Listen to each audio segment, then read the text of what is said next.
Ration కార్డులో ముచ్చట ఉన్నది, గమ్మత్తు ఉంటుంది. రేషన్ కార్డు ఉంటేనే యువ వికాసం పథకానికి కొత్త చిక్కు, కార్డు లేకపోతే దరఖాస్తుకు నో ఛాన్స్. బీఆర్ఎస్ పాపం, యువతకు శాపం. 10 ఏళ్ల నుంచి మంజూరు కాని కార్డులు, సర్కార్ తీర్పై ఆశావాగుల ఆగ్రహం. రాష్ట్ర ప్రభుత్వం ఇటీవల ప్రారంభించిన యువ వికాసం పథకానికి ఆదిలోనే చిక్కులు ఎదురవుతున్నాయి. పథకానికి దరఖాస్తు చేసుకునే వారికి 5వ పేజీ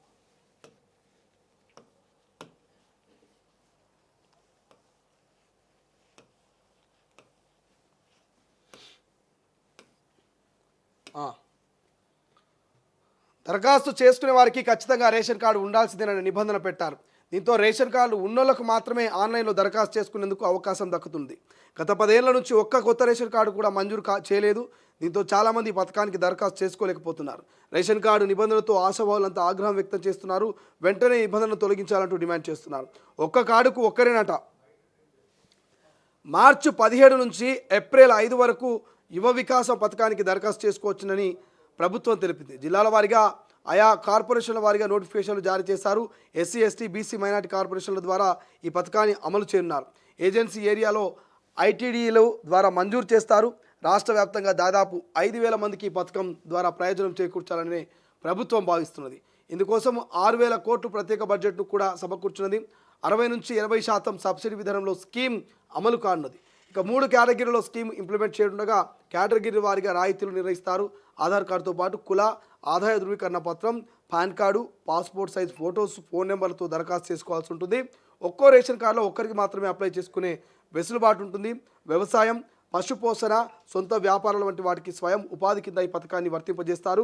10 ఏళ్ల నుంచి ఇయ్యలే రేషన్ కార్డు నిబంధనలతో యువత తలలు పట్టుకుంటున్నారు. బీఆర్ఎస్ చేసిన నిర్లక్ష్యంతో తాము ఏ పథకానికి అర్హత పొందలేకపోతున్నామని యువత ఆగ్రహం వ్యక్తం చేస్తున్నారు. కాంగ్రెస్ ప్రభుత్వం ఏర్పడి ఏడాదిన్నర గడిచిన రేషన్ కార్డుల మంజూరు చేయలేదు. దీంతో చాలామంది యువత దరఖాస్తు చేసుకునేందుకు సమస్యలు ఎదుర్కోవాల్సి వస్తున్నది. ఉమ్మడి కుటుంబాల కార్డులు ఉండడం వల్ల స్కీమ్లకు దూరం కావాల్సి వస్తున్నది. నిజామాబాద్ జిల్లాకు చెందిన ఓ నిరుద్యోగి పేర్కొన్న మరి కొంతమంది పాత కార్డులో పేర్లు తప్పులు ఉండడం, కార్డులు అప్డేట్ లేకపోవడం, ఆన్లైన్లో డీటెయిల్స్ చూపించకపోవడం వంటి సమస్యలు కూడా ఎదురవుతున్నాయంటూ వాళ్ళు వాపోతున్నారట. సో దీని గురించి మనం డిస్కషన్ చేస్తే ఎంత దౌర్భాగ్యం అంటే, ఎంత బాధాకరం అంటే, ఈ 10 ఏళ్లలో బీఆర్ఎస్ ప్రభుత్వం ఎప్పుడైతే అధికారంలోకి వచ్చిందో ఈ 10 ఏళ్లలో కేవలం 50,000 రేషన్ కార్డులు మాత్రమే జారీ చేసిందని కాంగ్రెస్ వాళ్ళు చెప్పినటువంటి ముచ్చట. సరే 50,000 చేసింది అనుకుందాం, 50,000 రేషన్ కార్డులే 10 ఏళ్లలో జారీ చేసిందాం అనుకుందాం.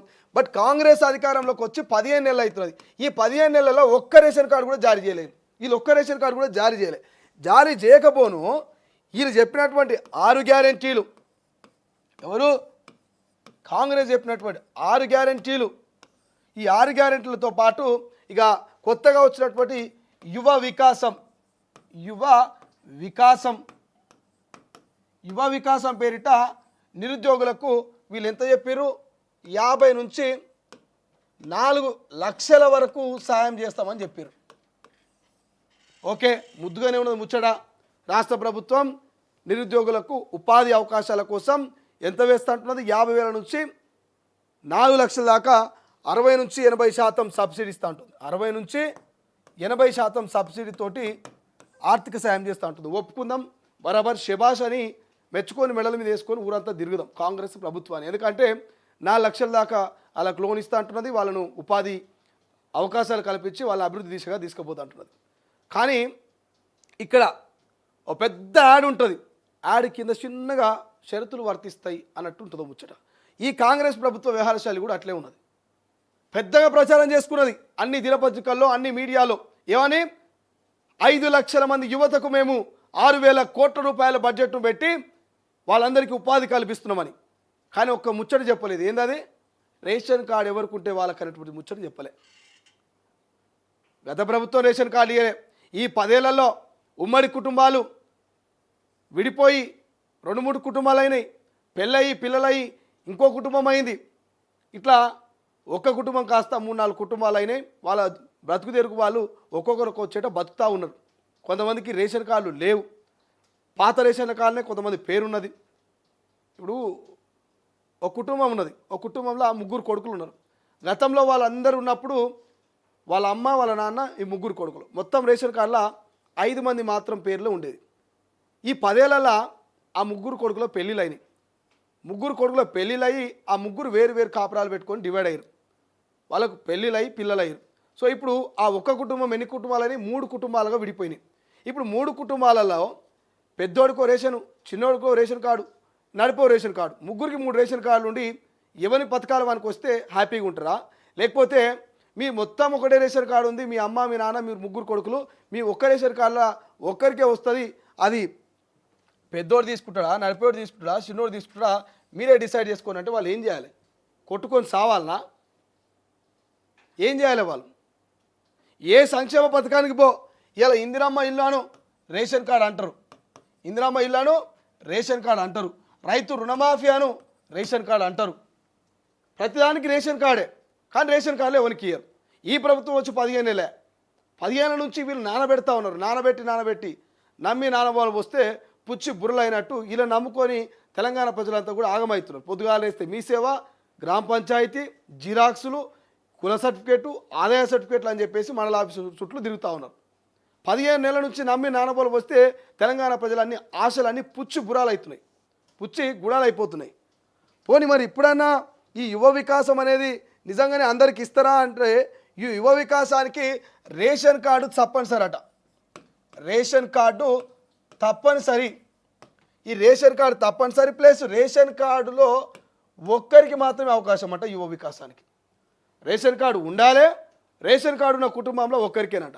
ఇప్పుడు మాకు రేషన్ కార్డు ఉన్నది, మా ఇంట్లో నేనున్నా, మా అన్న ఉన్నాడు, మరి మా ఇద్దరికి అవకాశం ఇవ్వాలి కదా. మా అన్నకు పెళ్ళి అయిపోయి వేరే కుటుంబం అయింది, నాకు పెళ్ళి అయిపోయి వేరే కుటుంబం అయింది, మేము ఉన్నది ఇద్దరం ఒకటే రేషన్ కార్డులా. మరి ఇప్పుడు ఇద్దరుట్లా మేము ఒక్కరికే ఇస్తామని ఆయన అంటే మరి ఆ ఒక్కరు ఎవరు ఉండాలి? నేను యువ వికాసానికి అప్లై చేసుకోవాలన్నా, మా అన్న అప్లై చేసుకోవాలన్నా? నేను డబ్బులు తీసుకొని సబ్సిడీ పొందాలన్నా, మా అన్న డబ్బులు తీసుకొని సబ్సిడీ పొందాలన్నా? ఇప్పుడు మా అన్న దంద పెట్టాలా, నేను దంద పెట్టాలన్నా? సరే ఒక్కరికే ఇస్తానన్నారు కదా అంటే మా అన్న బాగుపడాలి, నేను నాశనం కావాలి అంటే ఇది ఎక్కడ? ఇది ఒక రకమైనటువంటి గొడవలకు దారి తీస్తూ ఉంది వాళ్ళ ఇంట్లో. నేనే పెట్టుకుంటా అని మావాడు, లేదు నేనే పెట్టుకుంటాను నేను. రేషన్ కార్డులో నా పేరు ఉందని మావాడు, లేదు నా పేరే ఉన్నదని నేను. ఇస్తే అందరికీ ఇవ్వాలి, లేకపోతే ఎవరికి ఇవ్వద్దు. అంతేగాని ఇదేం పంచాయతీ, సంవత్సరాల పంచాయతీ పెట్టినట్టు. సో రేషన్ కార్డు ముచ్చట మాత్రం కొంతమంది నిరాశను వ్యక్తం చేస్తూ ఉంది. రేషన్ కార్డు ఉంటేనే యువ వికాసానికి అప్లై చేసుకోవాలనేది క్లియర్ తెలుస్తుంది. రేషన్ కార్డు ఉంటేనే యువ వికాస పథకానికి అర్హులు. సో పెద్దగా డాక్యుమెంట్స్ ఏం అడుగుతలేరట. ఇన్కమ్, క్యాస్టు, ఆధార్ కార్డు, మీ రేషన్ కార్డు, ఫోన్ నెంబరు, ఇవి మాత్రమే అడుగుతున్నారట డాక్యుమెంట్స్. సో ఇందులో అత్యంత ఇంపార్టెంట్ రేషన్ కార్డు. ఈ 10 ఏళ్ళ నుంచి రేషన్ కార్డు లేవు కాబట్టి సో కొట్టుకొని సస్తారా, కాంప్రమైజ్ అయ్యి ఎవరైనా ఒకరు అప్లై చేసుకుంటారా అనేది యువర్ డిసిషన్ అన్నట్టుగా రాష్ట్ర ప్రభుత్వాలు వివరిస్తున్నాయి. మేము కైండ్లీ రిక్వెస్ట్ చేస్తూ ఉన్నాం, దయచేసి రాష్ట్ర ప్రభుత్వం ఫస్ట్ రేషన్ కార్డులను జారీ చేసిన తర్వాత పథకాలను లేదంటే పథకాలకు రేషన్ కార్డు అనే ఆప్షన్ అనేది తీసేరు. అంతేగాని మేము ఇస్తున్నాం ఇంత అని చెప్పేసి గింత ఇస్తున్నారు. చెప్పేది గుమ్మడికాయ అంతా, చేసేది ఆవగింజంతా అన్న పరిస్థితి పోతా ఉంది. ఇప్పుడు రేషన్ కార్డు లేనందున ఆటోమేటిక్గా అర్హులైన వాళ్ళు కూడా అనర్హులుగా అయిపోతారు. ఒక ఊళ్ళో 100 మంది ఉన్నారు అనుకో, 100 మందిలో 10 మందికే రేషన్ కార్డు ఉందనుకో, మేము అందరికీ ఇస్తామని చెప్తారు. అందరికీ రేషన్ కార్డు లేనప్పుడు వచ్చేది కొందరికే. సో చెప్పేదేమో 100 మందికి అని, చేసేది మాత్రం 10 మందికే. సో దయచేసి ఇప్పటికైనా రాష్ట్ర ప్రభుత్వం రేషన్ కార్డుల విషయంలో కొంత స్పీడప్ చేయాలి. రేషన్ కార్డులను అవసరమైనంత తొందరగా ఇస్తే మంచిగా ఉంటుంది. ఇక లేకపోతే మరి ప్రజల నుంచి